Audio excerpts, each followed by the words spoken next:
খুব দ্রুত জনগণের ইচ্ছা অনুযায়ী নির্বাচন হবে বলে জানিয়েছেন বিএনপির মহাসচিব মির্জা ফখরুল ইসলাম আলমগীর। তিনি বলেন, আমরা সবসময় আশাবাদী। ইতিমধ্যে অন্তর্বর্তীকালীন সরকার প্রতিষ্ঠিত হয়েছে, আমরা সহযোগিতা করেছি। আমরা আশা করি খুব দ্রুত জনগণের ইচ্ছা অনুযায়ী একটি নির্বাচনের ব্যবস্থা হবে।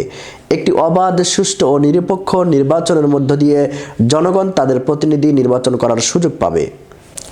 শনিবার 14 ডিসেম্বর সকালে মিরপুর শহীদ বুদ্ধিজীবী কবরস্থানে বুদ্ধিজীবীদের প্রতি শ্রদ্ধা নিবেদন শেষে তিনি সাংবাদিকদের এসব কথা বলেন। বিএনপির মহাসচিব বলেন, আজকের এই দিনে আমরা শপথ গ্রহণ করেছি।